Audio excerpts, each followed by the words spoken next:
how to change it and make it a better place, and the events that have helped shape their thoughts. And my guest this week is a man who has held some of the great offices of state. He's been in British politics for decades. He's famous for all sorts of things, for his interest in the inner cities, for being the man who challenged Margaret Thatcher and began the end of her period in office. And he is still active at the age of 85 in British politics, making speeches that go around the internet right now, campaigning for a reversal of the Brexit decision in the 2016 referendum. Lord Heseltine, thank you very much indeed for joining us. People on this programme often shy away from the phrase "change the world" because they think it's a grandiose phrase. But how important do you think it is to think big in politics? These are one of these sort of questions that have no answer and every answer. It depends on who you are, on what your attitudes are. There are people who by nature think outside the box, think big. There are others who are exactly the opposite. I mean, I found that when faced with a challenge, people very easily, and this is oversimplifying, divide into two categories. There are those who say, how do we fight our way out of this? How do we build? How do we attract more customers? How do we widen the horizons? And those who say, oh, it's all very difficult. We must be cautious, must be careful. In business, we must cut the back, tailor ourselves to the cloth. And there are those two different sorts of people.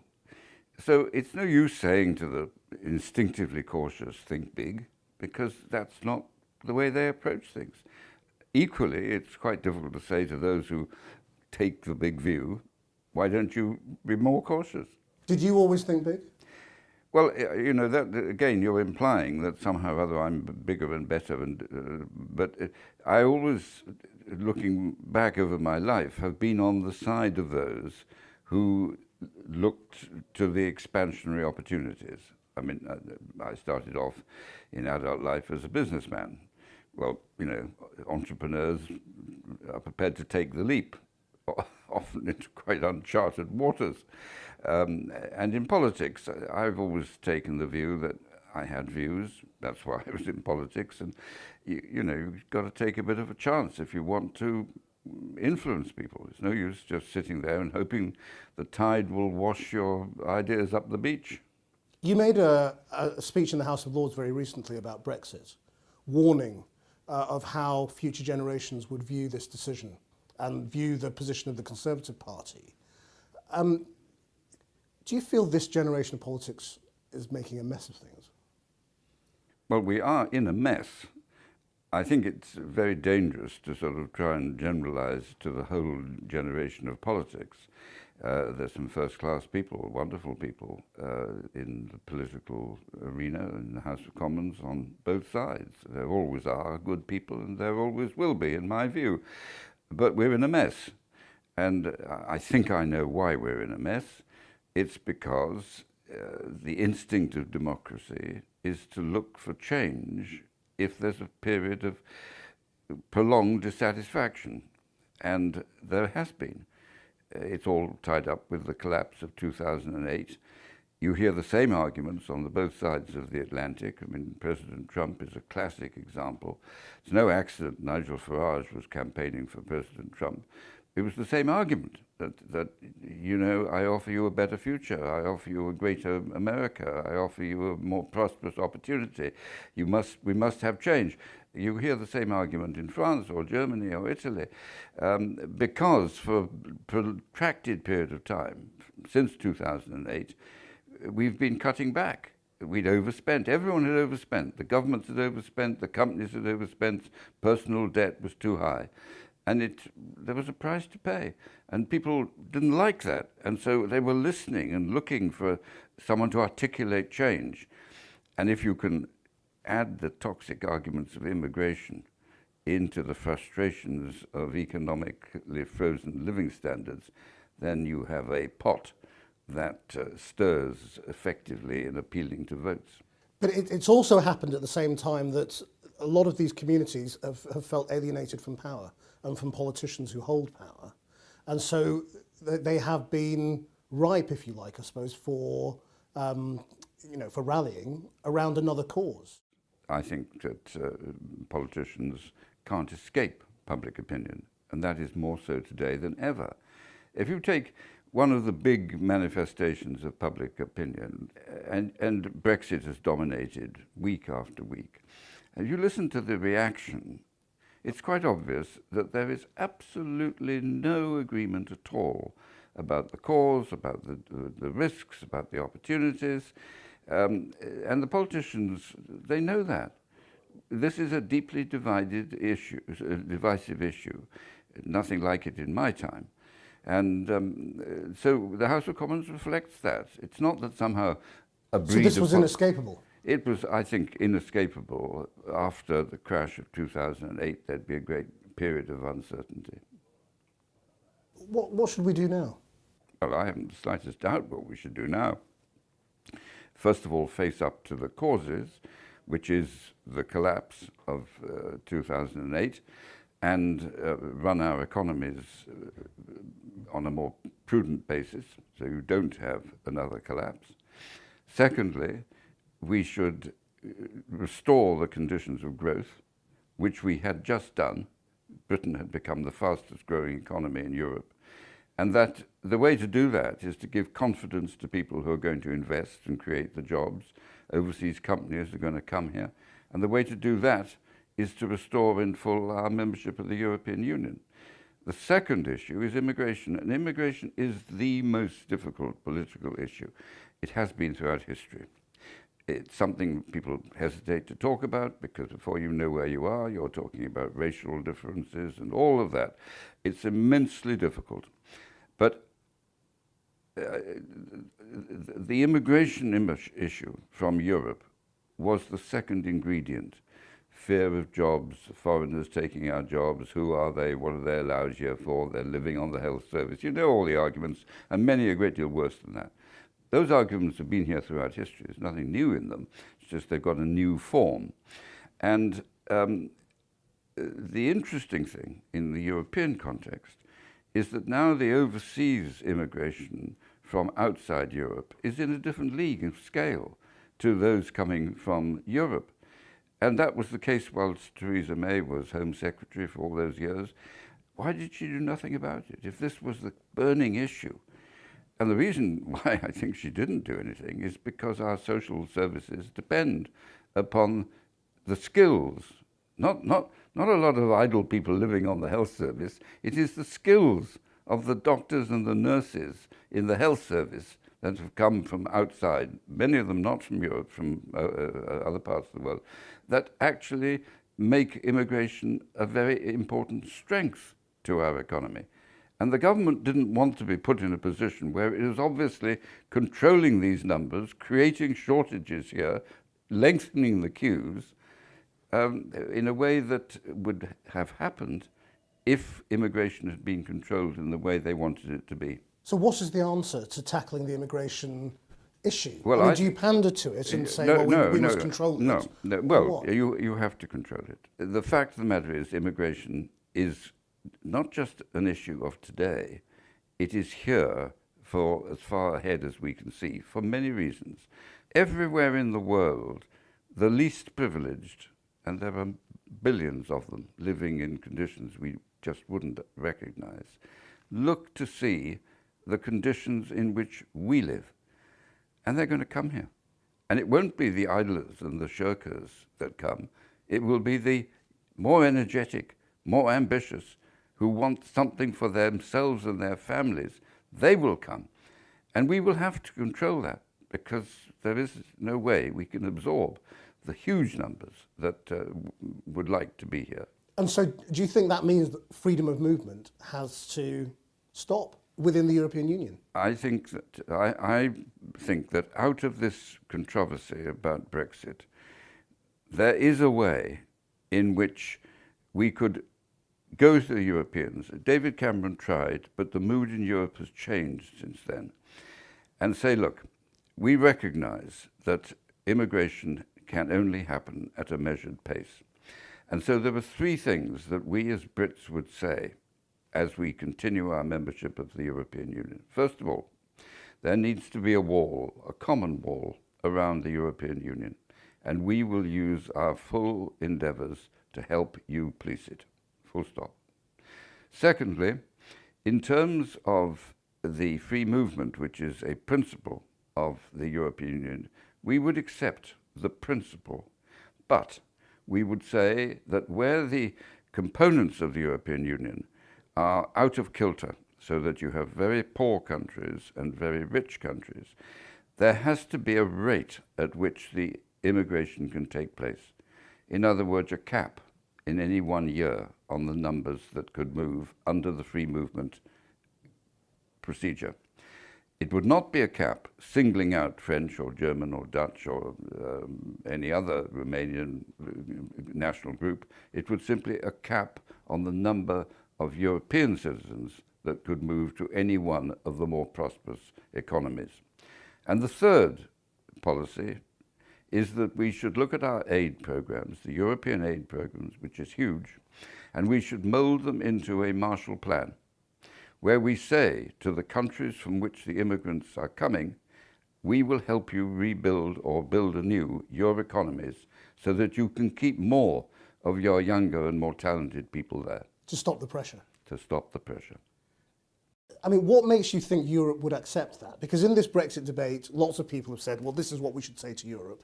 And it's been, people call it cakeism or fantasy politics or unicorns. I mean, what makes you think our European partners would accept your idea?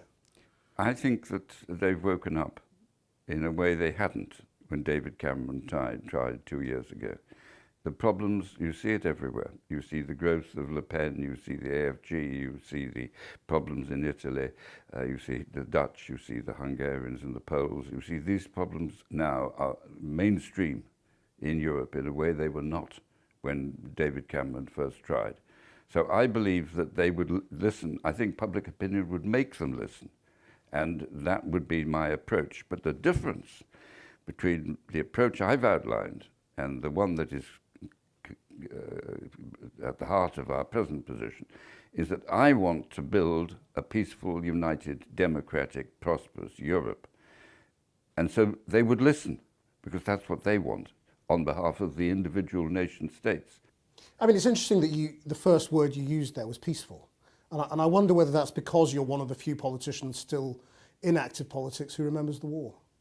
It is an indelible fact of my memory.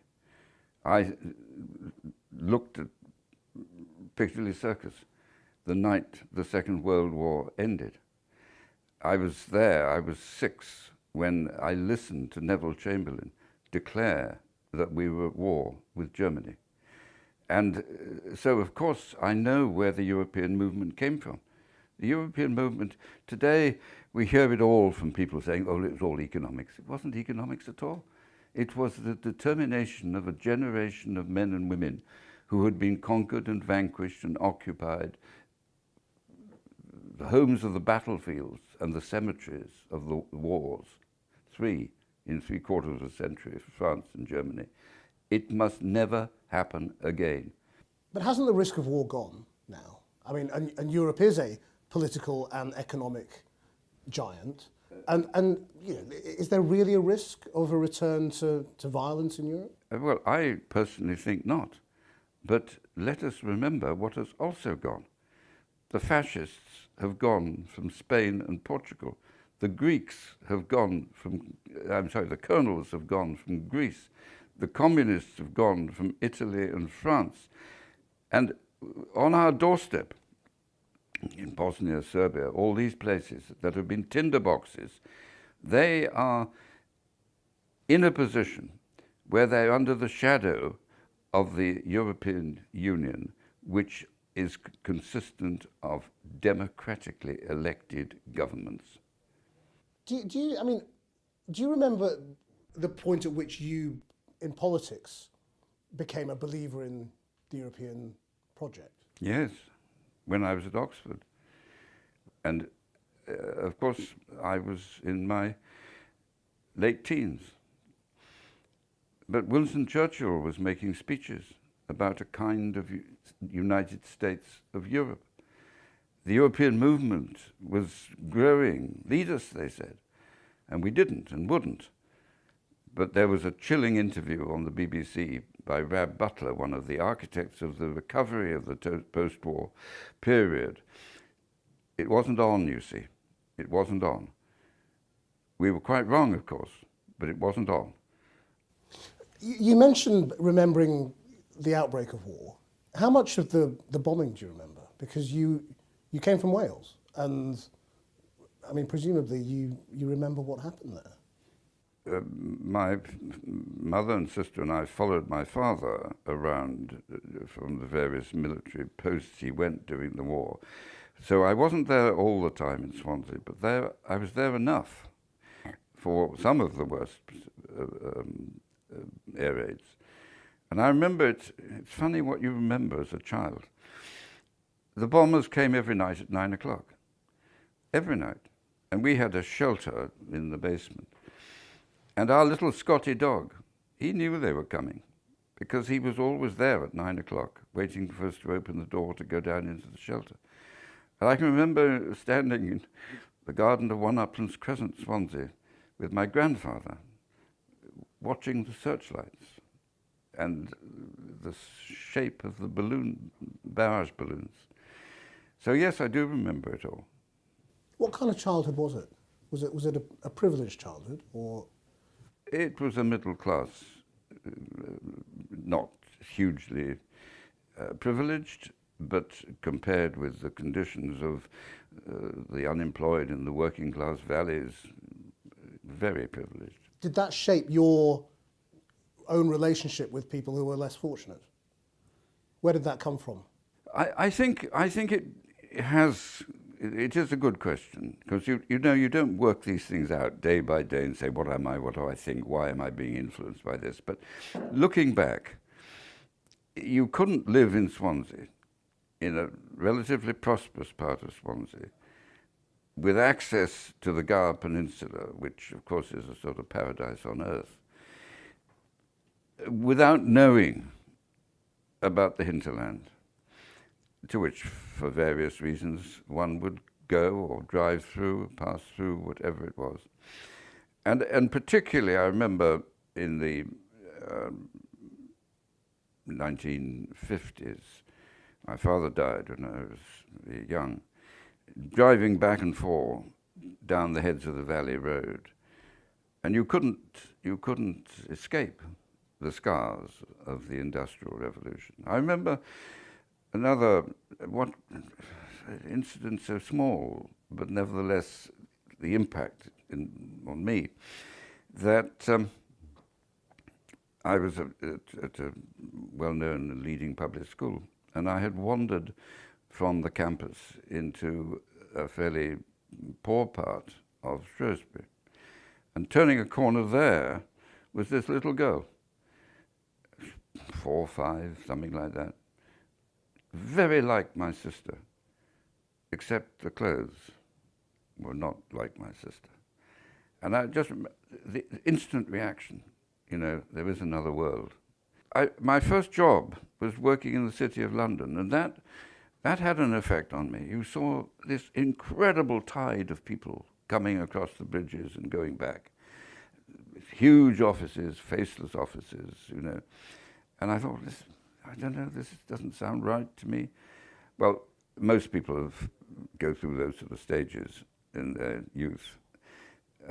But I very rapidly came to see that enlightened capitalism was the generator of wealth, and wealth is the essential tool of building out from poverty. Did you become a conservative because that was your class and that was your position? Because your father was a conservative? No, I think those are very good questions. I come from a background of middle-class background, entrepreneurial background. You can trace back people in my ancestry who were entrepreneurs. So I was brought up in that atmosphere. My father was an engineer, a grammar school boy, an engineer. And so yes, I was brought up in a broadly conservative background. but You not made a political background. There were no real politics in my family, but we were natural conservative voters. You made a lot of money very quickly as a young man, didn't you, in property? How did that shape your view of politics? Because you then, later on in life, became a big proponent of the right to buy council Yes. housing. And I just wonder whether there was a relationship between those two things. I think that I was very lucky in that my grandparents had, over a long period of time, created a post office savings account for me. By the time I left Oxford, I had £1,000. Now, of course, £1,000 then is much more than £1,000 now, but that's what it was. And then the inexplicable, unaccountable moment, I won't have £1,000. So I found another friend who got £1,000, and we bought a boarding house, which had 11 rooms. We occupied 2 and sublet the other 9. And we sold the boarding house a year later for double what we paid for it, and we bought a small hotel. And so that's how I got into, in quotes, the property business. But I'd always, perhaps inherited, it's difficult to know, but I'd always had a feeling that I'd like to be financially independent, which was to be transformational in my life, because it was the fact that I was independent of anyone else's ability to influence my income that gave me freedom. Nobody could frighten me or threaten me or whatever it was. I had the resources to stand on my own feet.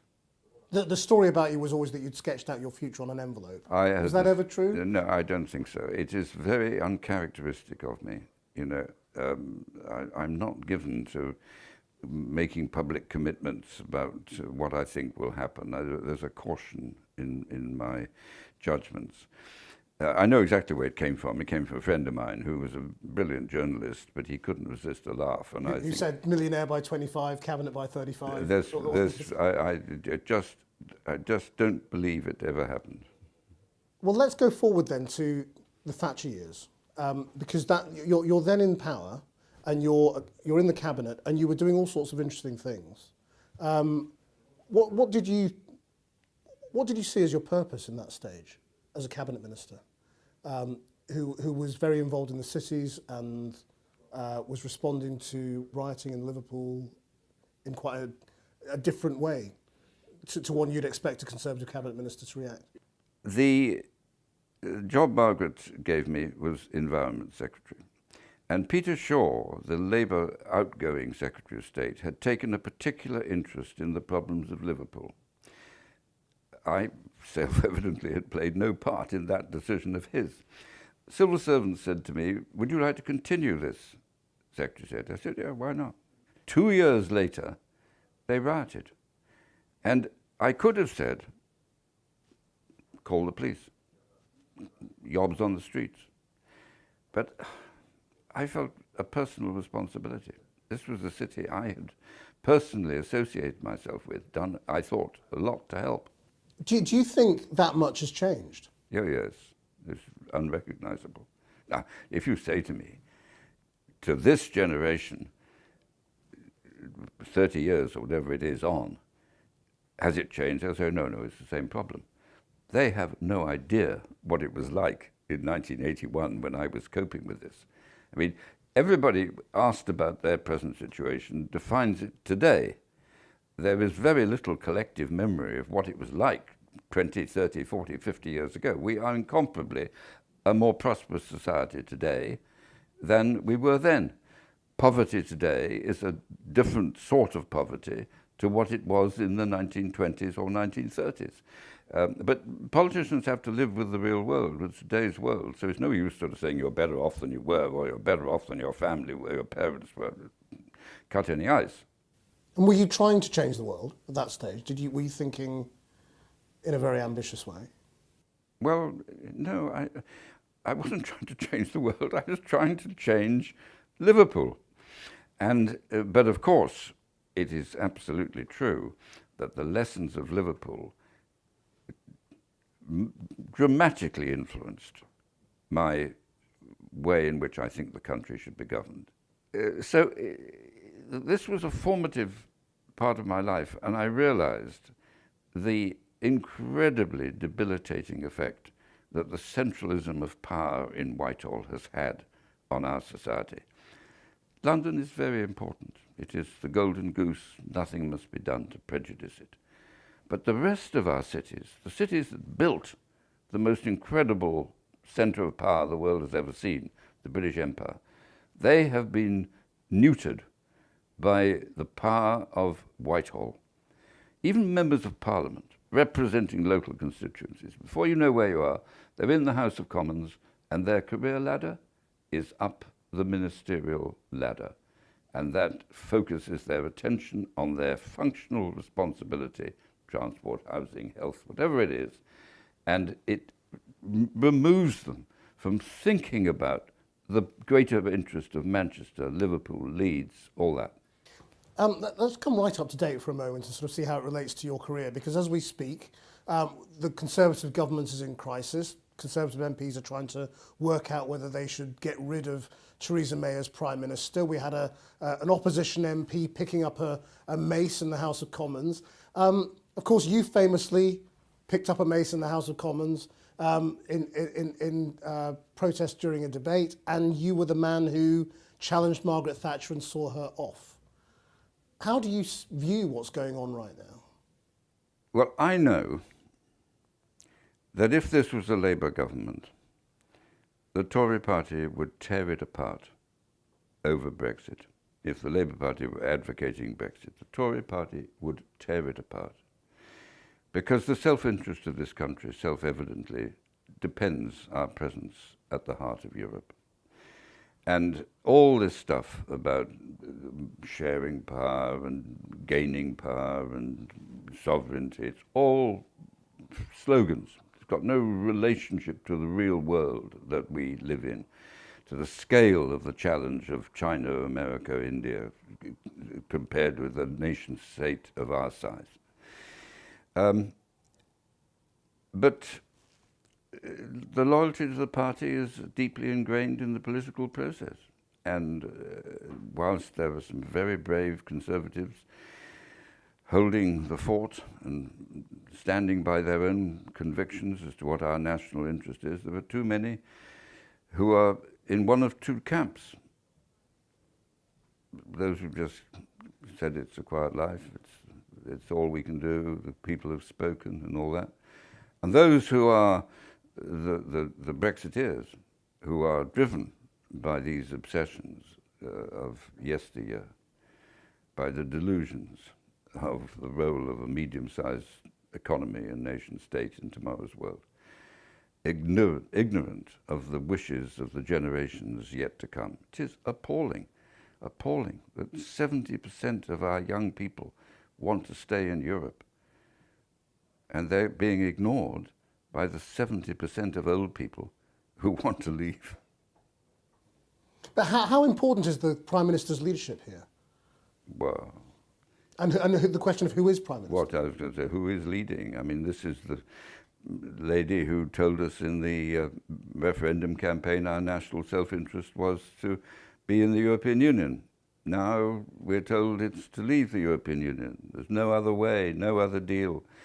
Well, I mean, frankly, I can't,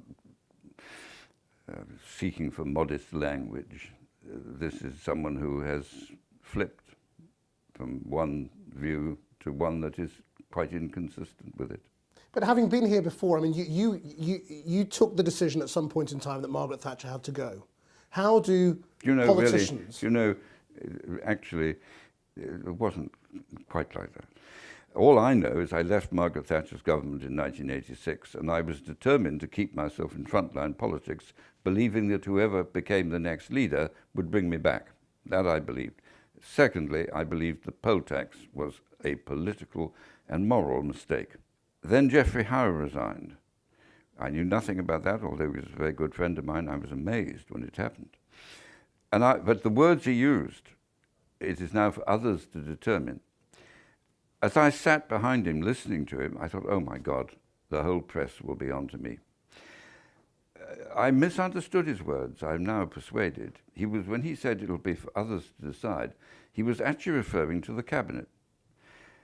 And of course the cabinet did decide, because when I stood and I didn't get enough votes on the first round, her colleagues told her that she would lose if she went to the second round. That's why she went. Now, of course, I was an agent in this process. Let's not have any illusions about that. But it is not right to technically say, I got rid of her. No, but you stood, is what you're saying. So there was a moment where you said, right, it is now my duty to stand. And to, I think it wasn't quite what I said.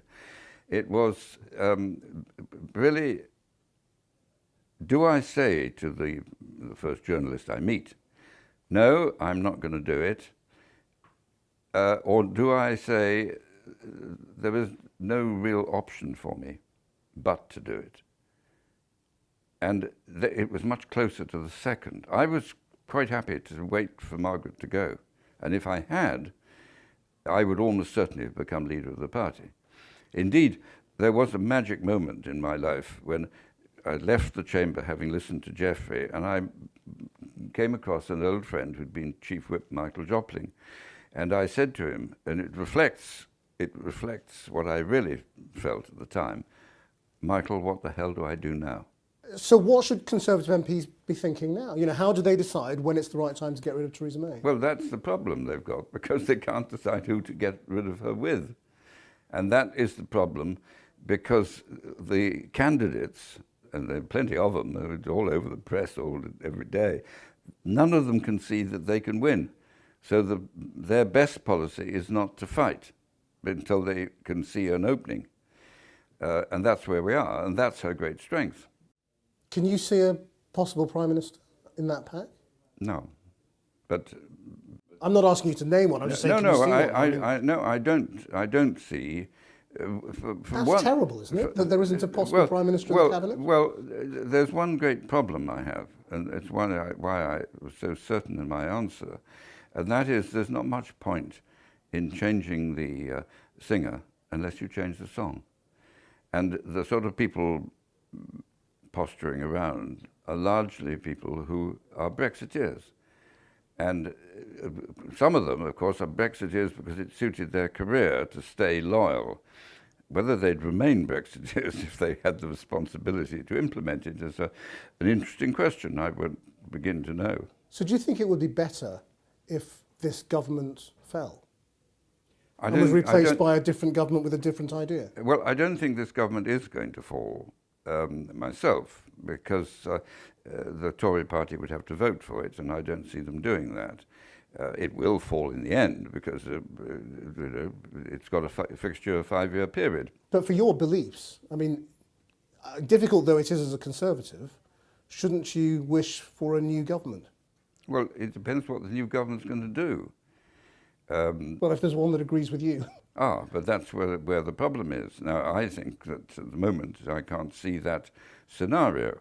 The only way I can see that happening is with another referendum, which of course is what I believe should happen.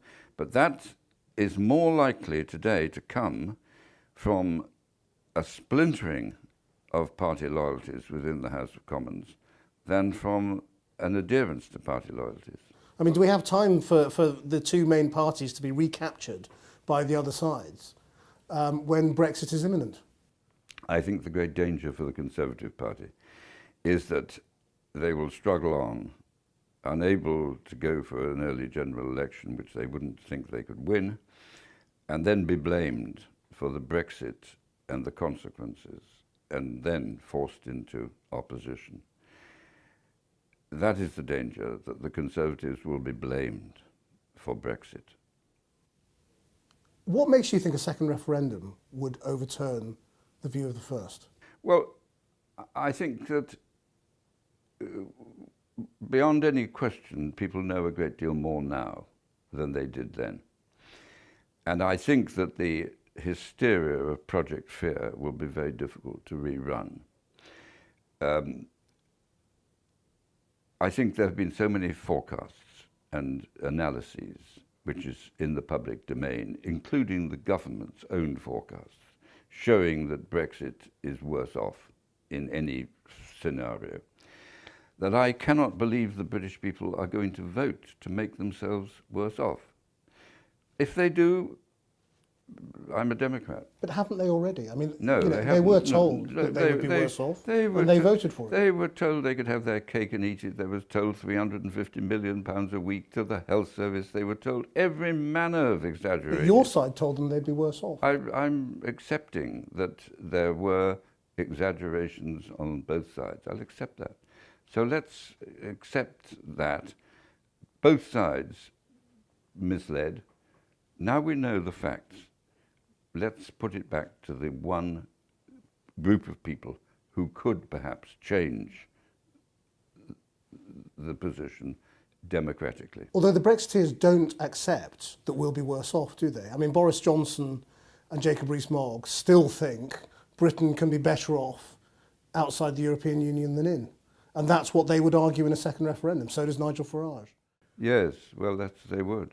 And it's very interesting, you see. I mean, Boris was Foreign Secretary for 2 years, with all the imagery and phraseology and enticement of everything he'd said in the referendum. And after 2 years, nothing, no deal. The one thing Theresa May got right, and I take the tiniest credit because I advised her to do so in an article in the Mail on Sunday, 2 days after the referendum, put the Brexiteers in charge. If she hadn't put Boris, David Davis and Liam Fox in charge, the history would have been written very differently. But she put three of the most articulate Brexiteers in charge, and after 2 years, nothing. What's your advice to her now? Oh, I mean, she sacked me. My advice is not going to count for much. Well, what would you do if you were put in charge?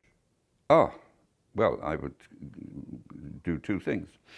I would go now back for a referendum because I can't see an alternative. And the question would be what? Well, it would include the decision to stay, and that would be the only one because this present deal isn't going through. There's no point in putting that on the table. So it's in or out in the light of what you know. And I would then make a speech in setting out my views, which would be that this will restore Britain's economic fortunes, and I have a plan to deal with immigration. That's what I would do. And I would put that to the Commons, and if I lost, I'd let someone else have a go. The other side will say you're telling people they didn't know what they were voting for, they were stupid, they were too stupid to understand. That's the current riposte to any question of a second referendum. What's your answer to that? I've never said they were too stupid. They didn't know what they were voting for. How could they? How can they? How, at this day, as we haven't got an effective government or an acceptable policy, how can anyone know what they're voting for? Today, 2 years later. And there were, and we've discussed, there were the deceptions. Let's not issue it. Let's say they were on both sides. We're now in a situation where a significant more information is available. But it's perfectly true to say that the whole of the internal relationships is yet to be negotiated. And each of those is going to be a direct affront of British national self-interest, and we're going to lose a lot of those. So in a sense, there's a deception about even the plan that Mrs. May's putting forward, that it's full of phrases and not evidence. But it's better than where we were 2 years ago. And just finally, if this goes ahead, what will you feel? Sad that my generation betrayed the young generation. Sad that we denied Britain's historic role at the centre of Europe. Sad that we stood down from our position as one of the leading countries of our sort in the world. We gave up power.